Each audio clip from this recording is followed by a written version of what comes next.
5 सितंबर 2023। मोदी सरकार ने संविधान के आर्टिकल 370 का जो एब्रोगेशन किया है, सुप्रीम कोर्ट में उसे चैलेंज करने वाली पिटीशंस की सुनवाई हो रही है। आगे तफसील से इसकी चौथी हियरिंग सुनिए। 10 अगस्त 2023 को हुई सुनवाई में संविधान पीठ को हेड कर रहे हैं सीजेआई डीवाई चंद्रचूड़, साथ में है justice Sanjay Kishan Kaul, justice Sanjiv Khanna, justice BR. Gavai और जस्टिस सूर्यकांत। चौथे दिन सीनियर एडवोकेट गोपाल सुब्रमण्यम ने आर्गुमेंट किया। बहस की शुरुआत करते हुए गोपाल सुब्रमण्यम ने तर्क दिया कि एसिमेट्रिक फेडरलिज्म, ऑटोनॉमी और कंसेंट, ये तीनों आर्टिकल 370 के पिलर थे। आर्टिकल 356 की ताकत लेकर मोदी सरकार 370 के साथ बेअंदाजी नहीं कर सकती। जम्मू कश्मीर की आवाम की परवाह किए बिना 2019 के प्रेसिडेंट ऑर्डर से आर्टिकल 370 को कैंसिल करना स्टैब्लिश लॉ के साथ एक इनकंसिस्टेंट कदम था। इस बारे में उन्हें 4 थ्योरीज दी। पहली, इंडियन कॉन्स्टिट्यूशन का फ्रेमवर्क हो या जम्मू कश्मीर का संविधान, दोनों को अलग थलग नहीं किया गया बल्कि एक कॉम्प्लीमेंट्री मेथड से आपस में जोड़ा गया है। उसमें आपस में को एग्जिस्टेंस पर जोर दिया गया है और भारत और जम्मू कश्मीर के बीच डायनामिक रिलेशन का जिक्र किया गया है। दूसरी थियरी है कि संविधान सभा संविधान के निर्धारण के साथ एक प्राइमरी सभा थी। इस केस में एक नहीं बल्कि 2 कंपोनेंट लेजिस्लेचर मौजूद थे, एक भारत का, दूसरा जम्मू कश्मीर का। और तीसरी थियरी ये कि इंक्लूसिव ऑर्डर जो कि CO 272 और CO 273 निकाले, जिनसे एक तरफा रूप से जम्मू कश्मीर के संविधान को हटा दिया गया, जबकि ऐसा ना तो पॉसिबल था और ना ही ऑथोराइज्ड। और चौथी थियरी ये कि संवैधानिक संदर्भ में जो शब्द लोग या पीपल का यूज है उसका लीगल और जुडिशियल एग्जिस्टेंट है। इसके बाद सीनियर एडवोकेट गोपाल सुब्रमण्यम ने आर्टिकल 370 के बेसिक पिलर्स का जिक्र किया और कहा कि ये पिलर्स हैं एसिमेट्रिक फेडरलिज्म, ऑटोनॉमी और कंसेंट। ये आर्टिकल 370 के कॉम्प्लिकेटेड नेचर और भारत और जम्मू कश्मीर के रिश्तों में इसका रोल समझने के अभिन्न तत्व हैं। एसिमेट्रिक फेडरलिज्म मानता है कि राजनीति की विविधता इसके फेडरल सिस्टम की विविधता में दिखती है। गोपाल सुब्रमण्यम ने कहा कि भारतीय संविधान एसिमेट्रिक फेडरलिज्म को रिकॉग्नाइज नहीं करता बल्कि लोगों की स्पेशल सिचुएशन और उनकी खास जरूरतें देखता है। इसके लिए उन्होंने डॉक्टर B.R. अम्बेडकर के एक भाषण का हवाला दिया जिसमें उन्होंने संविधान की शुरुआत की। गोपाल सुब्रमण्यम ने कहा कि डॉक्टर अम्बेडकर की स्पीच के 2 सब्जेक्ट थे। वो भारतीय संविधान के फेडरल होने की बात करते हैं। उनका यह भी कहना है कि किसी राज्य में रहने वाले लोगों को विशेष अधिकार और सुविधाएं दी जा सकती हैं। फिर सुब्रमण्यम ने उन हालातों को अंडरलाइन किया जो एक्सेशन के दौरान जम्मू कश्मीर को बाकी स्टेट्स से अलग करते थे और बेंच को इसके लिए 2 वजहें बताई। पहली, एक्सेशन से पहले जम्मू कश्मीर का अपना संविधान था और दूसरी ये कि ये एक्सेशन के लायक था क्योंकि लोग तब भी अपना मन बनाने की प्रोसेस में थे। सुब्रमण्यम ने कहा कि उन्होंने डेमोक्रेसी और म्यूचुअल रेस्पेक्ट का हाईएस्ट सेंस बनाए रखा। यही वजह है कि आर्टिकल 306A के मसौदे में जम्मू कश्मीर की संविधान सभा के गठन की बात कही गई है। इसके बाद सुब्रमण्यम ने कहा कि जम्मू कश्मीर संविधान सभा ने अपना निर्णय 3 स्टेज में लिया। पहला, उन्होंने भारत नहीं छोड़ा। दूसरा, उन्होंने दुनिया भर के कई संविधानों और भारतीय संविधान भी पढ़ा, ठीक से पढ़ा। और तीसरा, उन्होंने फैसला किया कि उन्हें भारतीय संविधान में अपने लिए कुछ स्पेशल प्रोविजन की जरूरत है। ऐसे स्पेशल प्रोविजन का एग्जाम्पल देते हुए सीनियर एडवोकेट गोपाल सुब्रमण्यम ने कहा कि भारत में लैंड रिफॉर्म पर सोचने वाले पहले राज्यों में से एक जम्मू कश्मीर था। इनफैक्ट तब उनकी चिंता थी कि हमें अपने लोगों को लैंड राइट्स देने चाहिए और उन्हें परमानेंट रेजिडेंट होना चाहिए। उन्होंने कहा कि हम अपना संविधान बनाएंगे लेकिन हम भारत सरकार से अनुरोध करेंगे कि संविधान में कुछ एक्सेप्शन होंगे जो उन्हें जम्मू कश्मीर के लिए आर्टिकल 370 के तहत लागू करने के लिए चाहिए। भारत सरकार ने इसे मान लिया। ये कहते हुए कि एसिमेट्रिक फेडरलिज्म ने 2 कॉन्स्टिट्यूएंट लेजिस्लेचर को एक दूसरे से बात करने की इजाजत दी। दोनों संविधान एक दूसरे से बात करते हैं। किस प्रोविजन से? आर्टिकल 370 से। आर्टिकल 370 अनकंट्रोल्ड पावर का भंडार नहीं था लेकिन भारतीय संविधान के जरिए एक जरिया बना। यहां वो चीज निहित है जिसे मैं दोहरी बाध्यता कहता हूं। उन्होंने कहा कि इस डबल लाइबिलिटी को जम्मू कश्मीर संविधान के अनुच्छेद 147 के शब्दों और आर्टिकल 370 के शब्दों में ही खोजा जा सकता है। अनुच्छेद 147 के मुताबिक आर्टिकल 3 और 5 में अमेंडमेंट या चेंज के लिए स्टेट असेंबली में कोई विधेयक या पेश या ट्रांसफर नहीं किया जा सकता है जिसमें कहा गया है कि जम्मू कश्मीर भारत का हिस्सा होगा। आगे गोपाल सुब्रमण्यम ने दलील दी कि आर्टिकल 147 में जिस एक कानून जिसे छुआ नहीं जा सका वो जम्मू कश्मीर पर लागू इंडियन कॉन्स्टिट्यूशन के प्रोविजन थे। और आर्टिकल 370 के तहत हमने क्या पेशकश की? हमने एक संविधान बनाने की क्षमता और हमारे संविधान विषय की पेशकश करने की क्षमता की पेशकश की। ये बिलाटेरलिज्म का एक प्रोडक्ट है। सीनियर एडवोकेट गोपाल सुब्रमण्यम ने तब ऑटोनॉमी को आर्टिकल 370 का पिलर बताया। बेंच को जम्मू कश्मीर की एक्सेशन हिस्ट्री बताते हुए वो बोले कि 26/10/1947 को हरि सिंह ने आईओए पे साइन किए। ये आईओए बाकी रियासतों की तरह नहीं था, अन्य सभी ने सप्लीमेंट्री एग्रीमेंट्स पर साइन किए। भारतीय संविधान ने महाराजा को लोगों की इच्छा जानने के लिए नहीं कहा, इसके बजाय इसने माना कि एक संविधान सभा होनी चाहिए और उसी से जम्मू कश्मीर के लोगों की इच्छा का पता लगाया जाना चाहिए।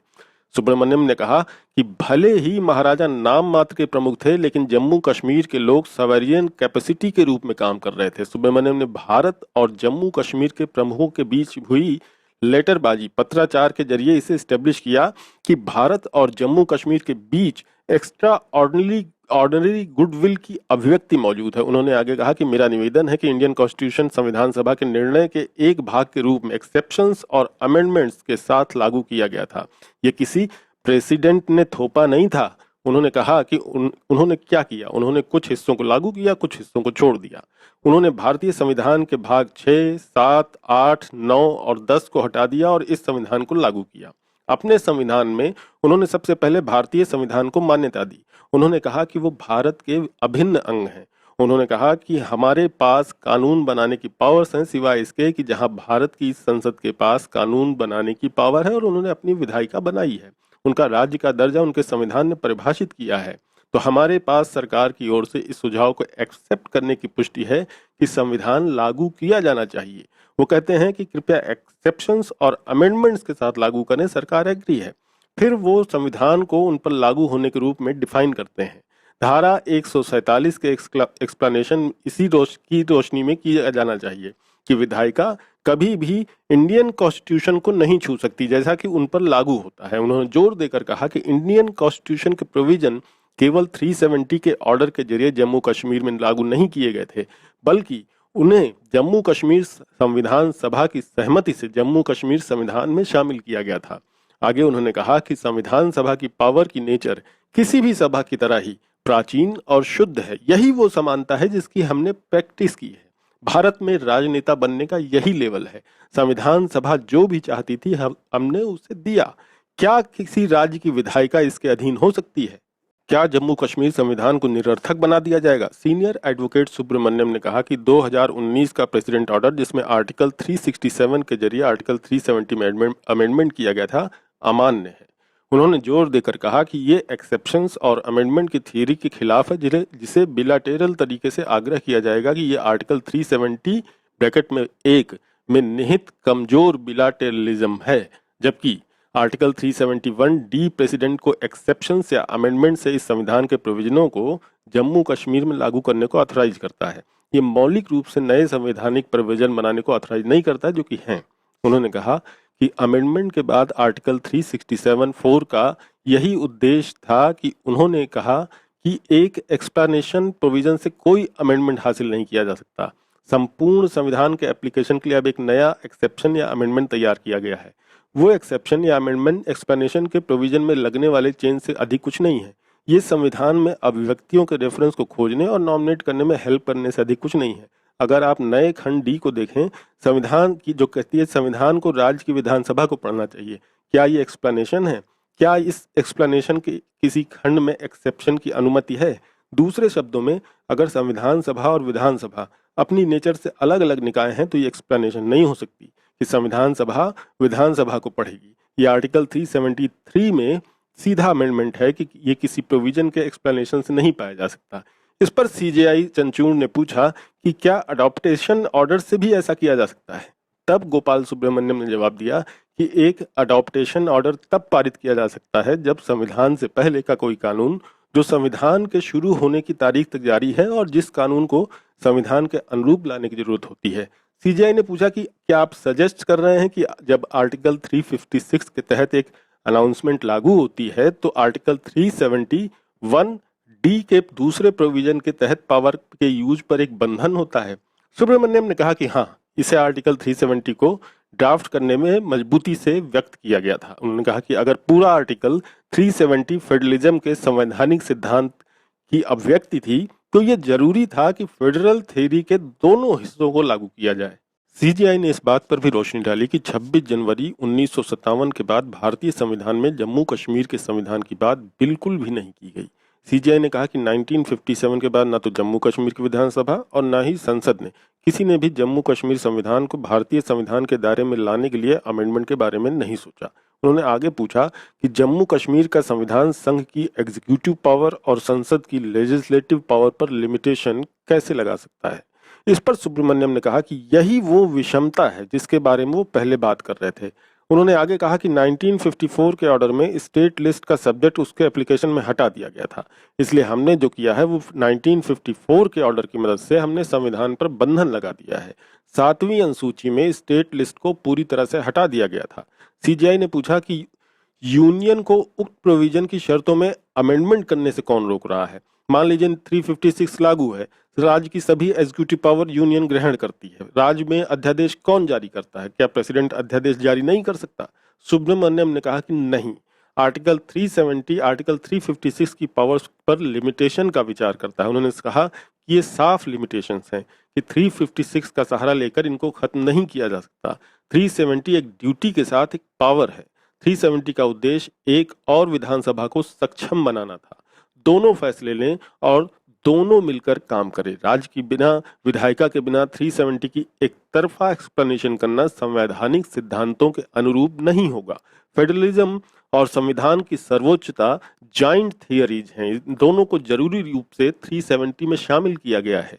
जम्मू कश्मीर संविधान की उस विधायिका से कैंसिल किया जा सकता है, लेकिन हम इसे कैंसिल नहीं कर सकते। संविधान एक कानूनी दस्तावेज है, इसने विधायिका का गठन किया है, ये ध्यान देने का हकदार है। उस संविधान को तब तक खारिज नहीं किया जा सकता जब तक कि पावर कहीं और ना हो। CO 273 ये एक संविधान को कैंसिल कर देता है, ऐसा नहीं किया जा सकता जो हो गया है। सीजीआई ने यह भी पूछा कि क्या ये कहना सही होगा कि जम्मू कश्मीर के भारत का हिस्सा बनने के बाद IOA को एक का स्वतंत्र दस्तावेज के रूप में एग्जिस्टेंस खत्म हो जाएगा। उन्होंने कहा कि उनके ये पूछने की वजह ये पता लगाना है कि क्या ये शायद हो सकता है कि आर्टिकल 371 के खंड D के तहत संसद की पावर बंधन भी एक लिमिटेड ट्रांजिशनल प्रोविजन था जो तब तक लागू रहेगा जब तक IOA कायम रहेगा। गोपाल सुब्रमण्यम ने कहा कि संसद पर लगाम आर्टिकल 370 की वजह से था और इसका IOA से कोई सीधा संबंध नहीं था। उन्होंने ये कहकर अपने तर्क खत्म किए कि मैं जिन दो सिद्धांतों का आह्वान कर रहा हूं वह है फेडरलिज्म और इसके सबसेट ऑटोनॉमी और सहमत के साथ और संविधान की सर्वोच्चता। 356 और 370 के उद्देश्य संयोग नहीं है, वो मेल नहीं खाते हैं। 356 के तहत पावर का प्रयोग आपको 370 खत्म करने का कानूनी अधिकार नहीं दे सकता है।